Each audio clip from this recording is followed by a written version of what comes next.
Good morning. We are here on May 28th, 2014. We are interviewing Virgene Gilkerson here at the Adams County Courthouse. Virgene is 92 years old and her birthday is March 22nd, 1922. My name is Jamie Fry and I'll be the interviewer today. Virgene, could you state for the recording what your role was in World War II? Well, at the beginning of the war, I was still a student nurse. The only reason I was in nurse's training because they couldn't afford any other education at the time. And they organized this, the Red Cross, because at the time, at the beginning of the war even, nurses were all recruited through the Red Cross. And it was sometime during the middle of the war they changed that. Now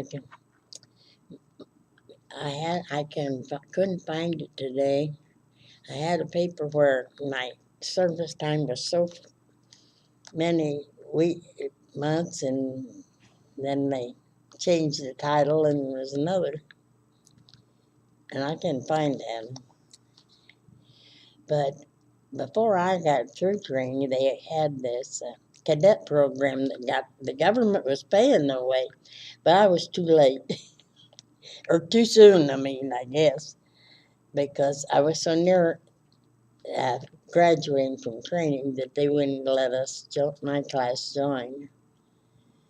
But the class behind me and they got government help with their tuition, and then they had to work for a year in in the state in some government hospital. So you worked for the Red Cross as a student reserve nurse? That's what they called it. Okay. And how was it that you found out that you were going to be called in to assist the Army? Well, I just got a letter from President Roosevelt to report the nearest Army post for a physical. That's when I discovered I'd signed this paper. It was after a class that I had signed this, because on the bottom, the last page at the bottom, I will accept military service. And you check yes or no. And I checked yes. I was in a hurry. Had a date waiting for me. And what month and year was it that you got that letter from President Roosevelt? It was in 1943. What happened after you reported for that physical? What was that like? Nothing for a little bit. And then I got a notice to report at Camp McCoy, Wisconsin, When did you have to go there? the day after Christmas. How did you get there? On Burlington, on the train that I'd grown up on. Up, the local train left. I rode a lot from Camp Point to Quincy when I was training. When I had time off, I would go home on the train because I had a free pass. My dad worked on the railroad. So these conductor and brakemen, as they call them, they're on that train, got to know me. And so they found out when I was going to leave to go to, that they took me to the baggage car, and they had a big cake and soda. We had, and I rode in there all the way to Galesburg. That was a local train, Then I got on, and I can't remember whether, I guess I changed trains. I don't know. I had to go on up to Milwaukee. It's where the train met me. The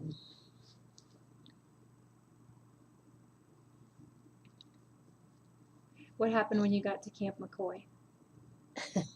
Fell out of the bus. And you know that camp bus in Medicine, all the time, the 6 weeks I was up there, and that same driver. And every time I went from one part to the other, and on that camp bus, he'd always announce, "Be careful, ladies. Some people fall out of these." And that went on the whole time. And it was cold. We had to get up at 6 o'clock every morning to count sunups outside to start with. And we had what they call basic training, and that's when you got to learn to take a gas mask and take it off and try to hold your breath until they opened the door and let you out. After you finished your training at Camp McCoy, where did you go after that? Fort Riley, Kansas, where they organized, it was like setting up a general hospital. They had doctors, nurses, and corpsmen. It's like you practice setting up a unit, a hospital unit. Cavalry was there too, practicing in the same place you was walking. And Air Force had a little landing place, so it was a big outfit then. I was there 8 weeks. And then we went to Camp Stoneman. And my son-in-law can't find any signs of it out on, it was around San Francisco, because I know we went into the city. But he can't find any evidence of it. It was somewhere near there. We took streetcar into the town and thought we was going to be, and in this, it was a area where they had different units all congregating, waiting to ship out, as they called it. It was a APO area. I can't remember what it stood for. But anyway, there was a lot of groups that, and besides a hospital unit, there were other things. And they signed on this, someone's I'd say, "Oh, don't worry, you go down and get on the ship and next morning you get off. They don't take it, you don't go anyplace." And we sat, and then you come back here and sat. So after 5 days, when we went down and got on the ship, I wasn't a bit worried because I knew I wasn't going anyplace. And I went to bed. We had went on a ship that was a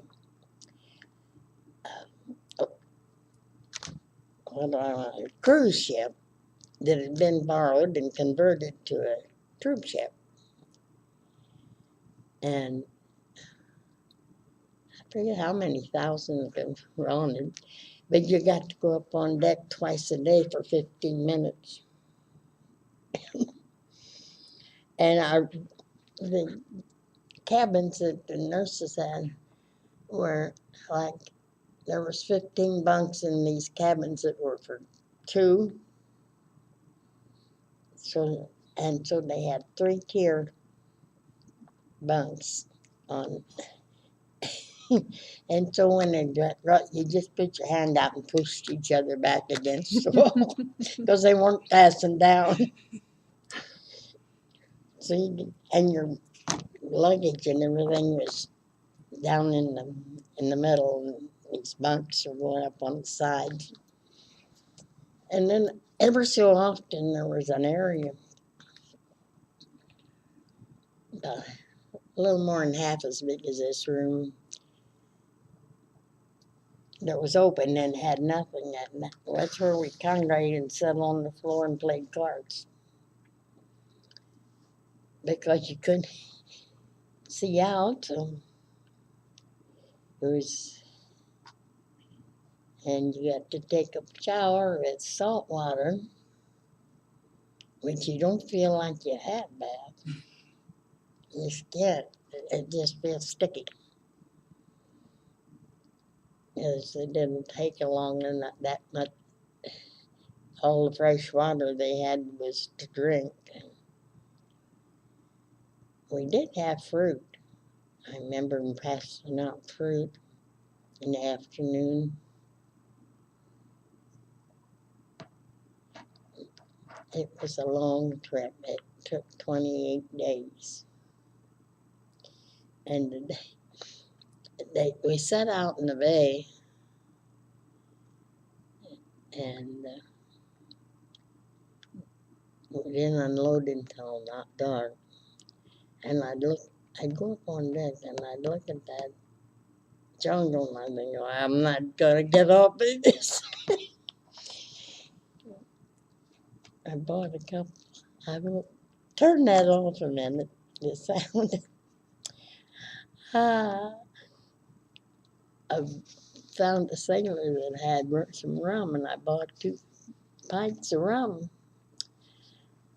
I'd go down and divide the bunk and take to drink it, and then I'd go back up and look at that, look out at that jungle, and I think,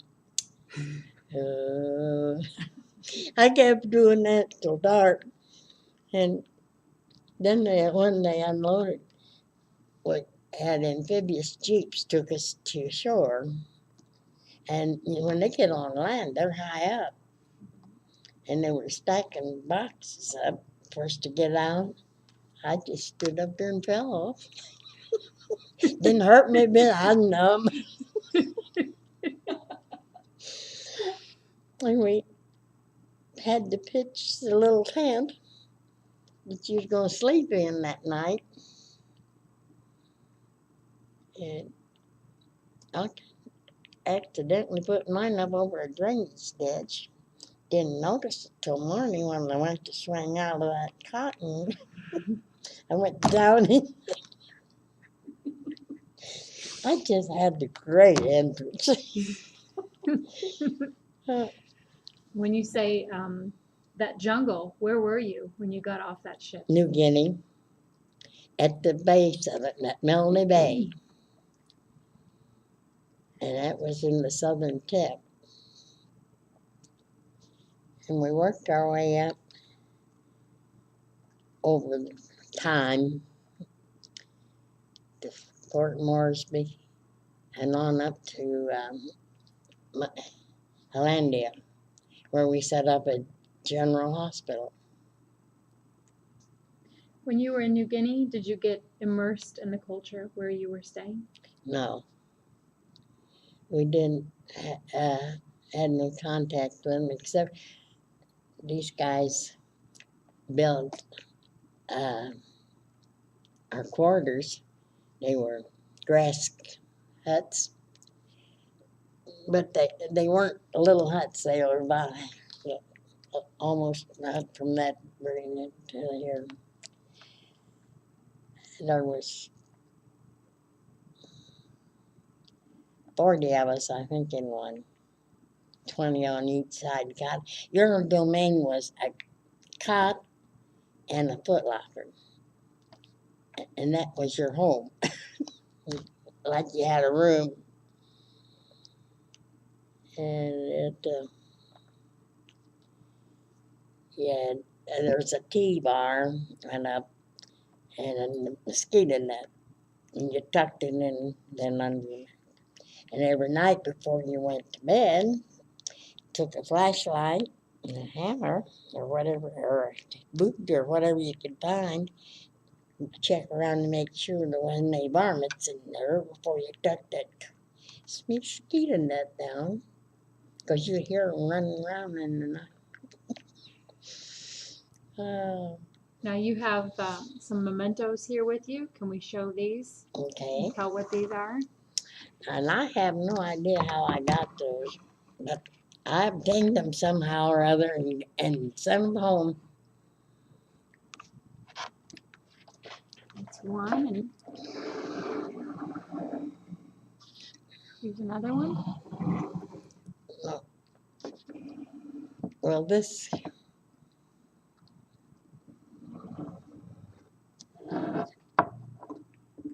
And what's this? this is my Christmas tree of 44. It was Carmen I'm complaining that it wasn't going to have a Christmas tree. And the Carmen that worked with me fixed this. This is an Adderman bottle. And these were white pipe stem clears. They're a little gray like me now. And these berries were about the color that bright red. And the berries are the native out of the jungle. And they were on every branch then. And cigarettes came wrapped as a foil in those days. And this soldier had cut little strips of this stuff. This is the stuff we have here, and had that on there. The reason it doesn't have the original on is because that stuff got rusty, and I had to throw it away. But I was pretty thrilled with this tree, and when I got ready to come on, I just went like this and put it in my pack to bring home. And every year at Christmas, I get it out.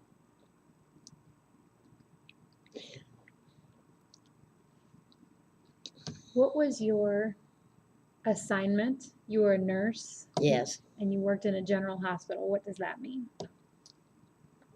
it'd be like our hospital today. It was very crude, but you would consider our hospital a general hospital.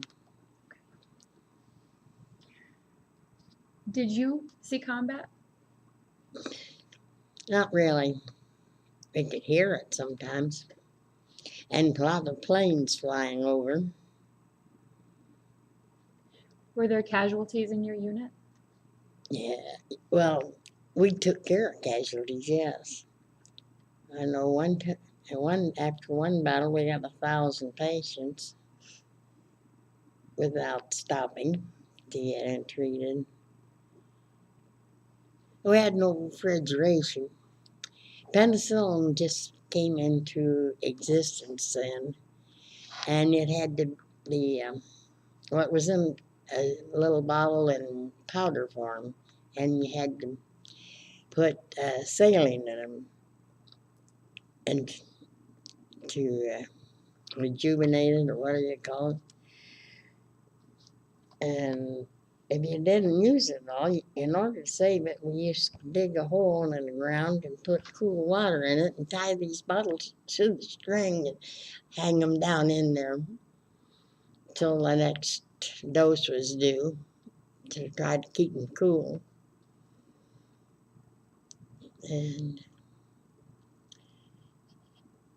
we used plasma. Didn't have blood banks in those days, but they shipped plasma from the States. They made plasma out of blood, and we had that. Did you receive any medals or citations? Oh, some kind of thing that I couldn't find. I cleaned it out, and girl, and I just looked over for some of these things. What did you receive them for?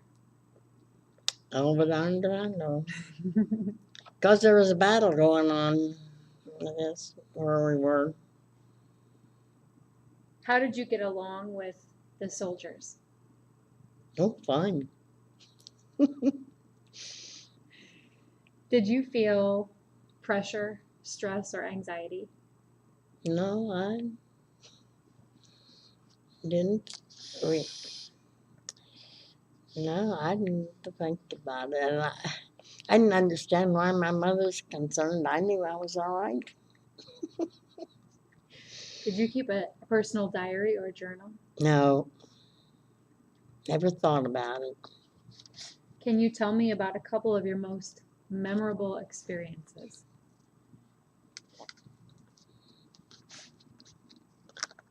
I don't think I can tell you. Oh, I remember one. I don't think it'd be for public. Okay, you don't have to. My little Texas friend shut the thing off a minute. She said, sitting on the cot one day, our Kotex came in a box about that big, and they were about the size of a cigar, and you took one out, you had to kind of shake it to get so you could. I remember this old girl sitting cross-legged on her cot. And she said, "You know, girls, that's one thing I'll be glad of when I go home. At least I can change my pad in privacy." Because the latrine they had was just a row of the seats, a hole in them.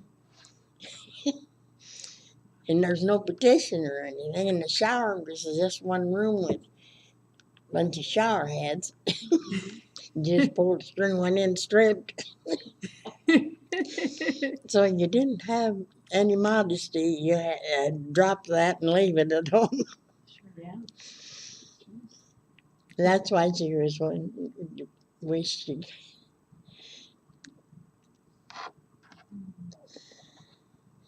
I remember one night afternoon, everybody was gone out of the unit plate, just straw hut I was in. And there come a little rat, about kangaroo rats they called them. They had a pouch to carry their little like a kangaroo does, but they were rats, big rats. And when they sat down, they was about tall as this. I didn't want to get out of my cot and walk by that thing. Threw one boot at him. Didn't move. I wasn't a very good shot. Threw the other one. Wouldn't leave. Well, I couldn't get off my cot then. So I had to just outstare him. Finally, he went trotting away. And I could get up and get my shoes. We had shoes. They came up over the ankle like men's shoes that we wore. You needed them walk on that rough ground. Were you able to stay in touch with your family? Well, not like they do today. We wrote letters, but it took a long time for them to go back.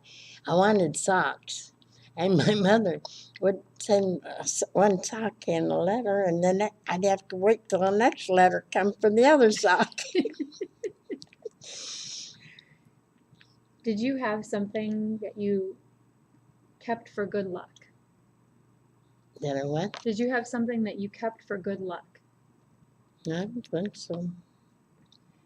You said you wanted socks. Did you have enough supplies otherwise? Never. And Christmas one, I remember we all hung a sock on the end of our cot, and we each dug in our possessions to see if we had something from home we could share, and you put it in the next one.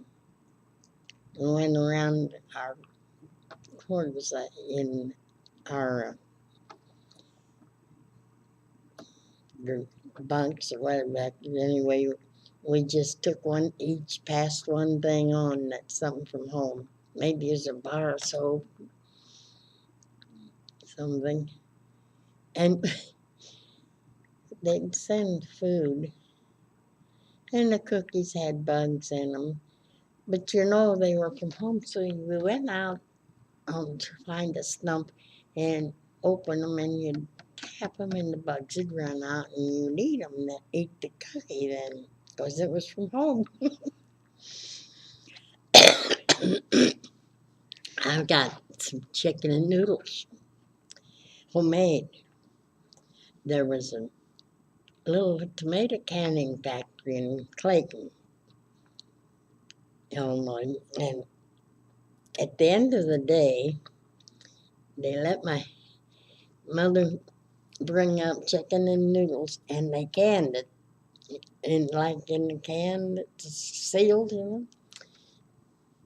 and they sent to me.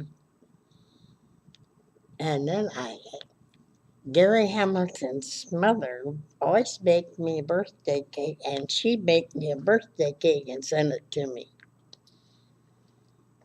She had it packed and tissue paper crunched around. It wasn't too bad. It was from home. What was the food like? Oh, terrible. I survived on peanut butter and orange marmalade. We didn't have jelly, but we had orange marmalade. And the GIs that worked in the kitchen baked what they call bread. And we had peanut butter and jelly and orange marmalade. And that's what I ate. Uh, that bully beef, as they called it, was red stringy stuff. It's supposed to be meat. Never did know what it was. And you couldn't eat it. And those poor GIs that worked in the kitchen, one day they'd cook it and put it in dough and wrap it in the meat in dough and bake it. That didn't help. The next day they chopped pickles and put in. That didn't make it, and no matter what they did, it was never edible. And once in a great while, the flyboys come bringing in real eggs. And they announced it over the PA, and everybody rushed to the dining room to get real milk and eggs that the flyboys brought over. How did you entertain yourself? Oh, well, we played a lot of cards. I got quite good at rummy. And we went on dates. There'd be maybe 10 miles or 15 miles down the road to CB's or Air Force Base and all. And when they took you out, they had to sign their name after our name, and they had to sign what kind of and gun they had with them. You know, when you first come back to the States, you went out and you felt a little leery, and your escort didn't have a gun. But the only thing they usually shot was pythons, snakes. Go rolling over them, some that big around. And those jeeps didn't have springs in them, so you bounce. Were there any entertainers that came to see you? Yeah, the only one I remember is Bob Hope, and also there was one other outfit that what's the one with the Surrey? What's that? It's a stage show. They have it in. I've seen it in the States since then. Oh, they were out of Surrey too. Oklahoma. That's what it was, that outfit. And it was the original, they told us it was the original cast that were presented. I remember sitting on a log with my feet in the mud. Whenever I hear that music, and Bob Hope brought some gals one time. Barbara Langford is one name I remember, and I can't remember the other two. What did you do when you had leave time? you didn't have leave time. You just accumulated. You had it when you got home. The GIs got leave in Australia, but the nurses never did. Never got a leave. When we didn't have patients, we did clerical work because they couldn't send blacks down there. It wasn't a place for a fit place for women. So that's when we decided there were three sexes in this world. There were men, women, and nurses. Did you do any traveling? No, there was no way to do any. When we moved from one trip to the other, you flew in these C-47s. They were like a box car. They had no seats. They just had a metal bench around each side, and your belongings went in the middle. Do you recall any particularly humorous or unusual event? Mm. It wasn't funny, but I remember when, like that one picture shows a lot of ships in the bay. They were congregating to go make the return to the Philippines. So you go out with, celebrate, go out and party with a bunch of guys. And the next day, half of them came back wrapped in tarps. They came on, we didn't know whether they were alive or dead when you'd unwrap them. And you don't know whether they were injured bad or just slightly. And that one picture shows a lot of ships in the bay, and that's when they were getting ready to go to the Philippines. Did you pull any pranks or practical jokes? Probably. Doesn't aim to remember those. And I understand you have some photographs that you brought here today that you want to share with us. Oh, It's just, we can hold each one of those up and you can tell what's in the picture. well, this is a picture of a funeral. And when we had those, if you were off duty, you went. So there's somebody there. Gone around. I assume they were dug them and brought back someday after the war. Could you hold that one up just a bit so we can get a good shot of that? Just a little bit more.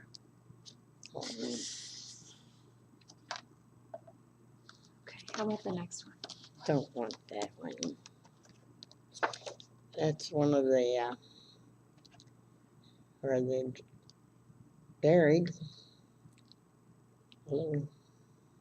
just on the hillside. Remember going to an Easter sunrise services down there. We got up in the middle of the night and stood up in back of trucks, bounced over the jungle roads to a hillside, and they had you just took your raincoat along, and that raincoat was used for a bathrobe and rain or anything you wanted to sit on. And there were 500 guys in the chorus. Like you were sitting on a hillside and the stage was down here. And we rode in these trucks in dark so that we were there when daylight stuck come. And it was Easter Sunday, you didn't forget. But let's see, this is one of the wards.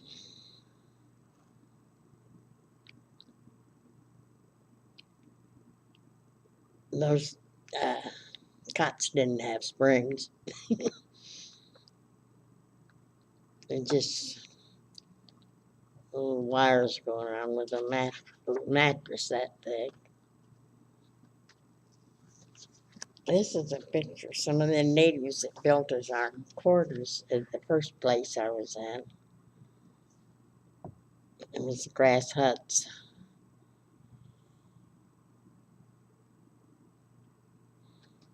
And you didn't want to leave anything bright colored laying around. They'd steal it. They loved bright colors. And if you had the bottle of peroxide, they'd do anything for you. Because they works the hair with that and it'd make it red. Yeah.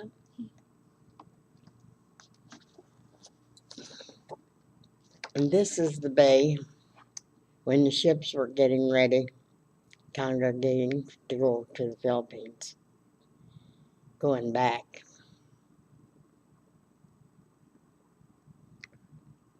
What's the name of that bay? Humboldt. I'd forgotten. That was just before the lady invasion on the Philippines.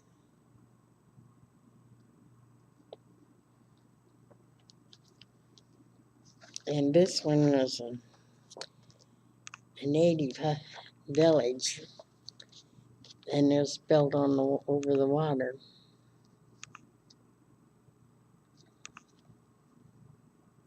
I only once did I see a native village.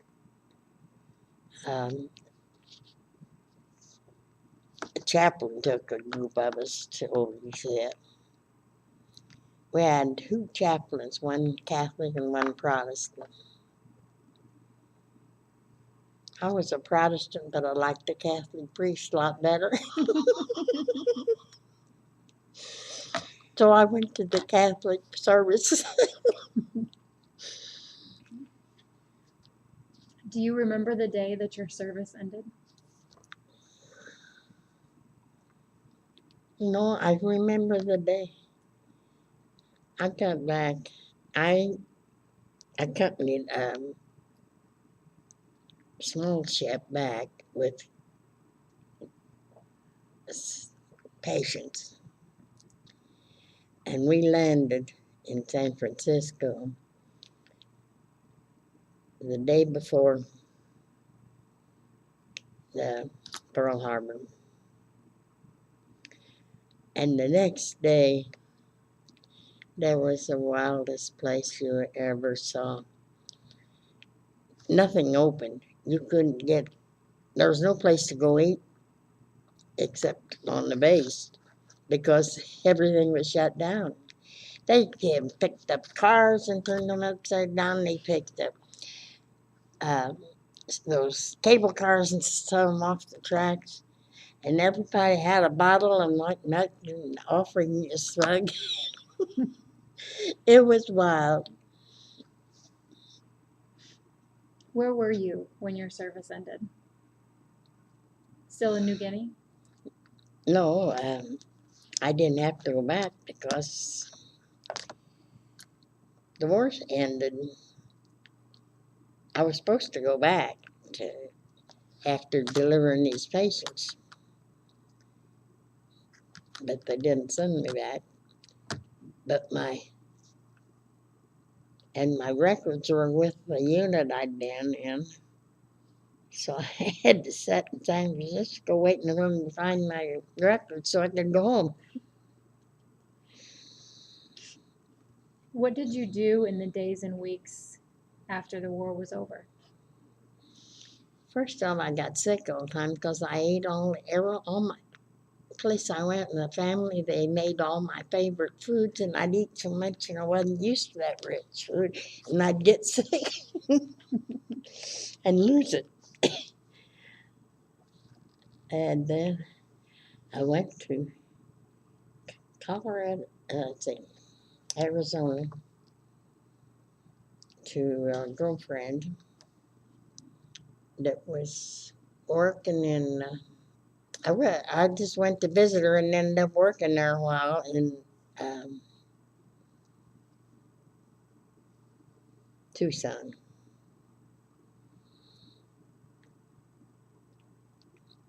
Then my mom taught me into coming back, coming home. Did you go back to school at any point? I was going to, but I had uh, this. In the first spring, and the next after I was home, I applied to Washington U, but I couldn't get in until the fall of '46. And in the meantime, I met my husband, and I never got there. Instead, in December, I got married. So I didn't ever get back to school. Did you make any close friendships? I did. There's some nurses I was with at the time. For a good many years, we had several reunions. The group of nurses I was with, we were all from I can't think what, the United States was divided into numbers of 1, 2, and this was 6. And it was Illinois, Indiana, Michigan, and Wisconsin. And so most of the nurses in my unit were from that area in the country. So we had reunions in Milwaukee, Wisconsin, several times. And the first time, we didn't have one for a long time when we first came up. And the first time I went, I thought, I won't know so. And you didn't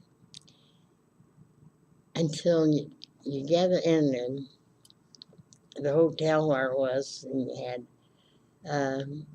gathering room. You went there, and as you talked to different ones, then things came back.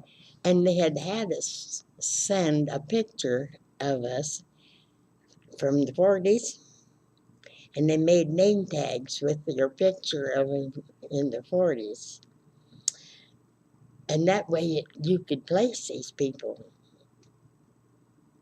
We had no fun, and the young people in the hotel would get on the elevator and they'd look at those name tags.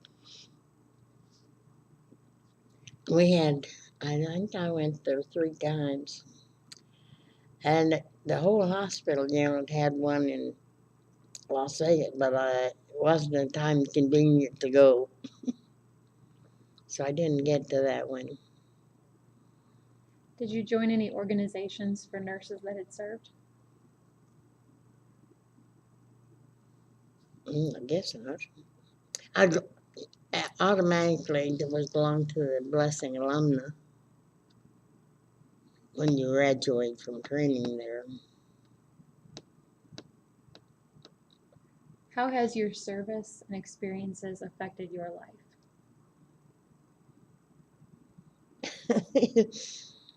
I don't know. I guess I never worry about anything. I guess that's part of that.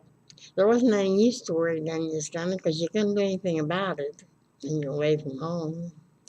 So you just learn to take what may. Did your experience affect your thinking about war or the military? I think it probably did. Because like when my son was drafted, I wasn't really that upset as a lot of mothers were. Would you encourage young men and women to enlist today? I don't know. Things are different. I really don't know whether I would or not. I'd have to think long and hard about it. Has your view of government changed? Hmm? Has your view of government changed? Oh, yes. Hasn't yours? How do you feel about how war is depicted in the movies? Well, it isn't the same, I'll tell you that. Are there any movies that have an accurate depiction of war? I don't think so. What is your opinion of the way war is taught in history class in schools today? I don't know. As I was saying when I had those talking about that school in Camp Point, I thought they had a good view, a good education about war. But I don't know whether schools do or not. I know there's a little school in Missouri that had a teacher that her class wrote letters to. I went on the honor flight one time when they first started, and you got on the way home, you got mail call, and you got a bundle of letters, and they were from young students. I was in a school in Missouri, and they were really neat. And they had different ones had different ideas about what somebody in service did. You could, you could tell that some of them had been around family that talked about it, and some that hadn't. What was the most positive thing you took away from your experience in the service? I don't know. I guess it's just because what may, you just have to make the best of it. What was the most negative thing you took away? I don't know. Any negatives?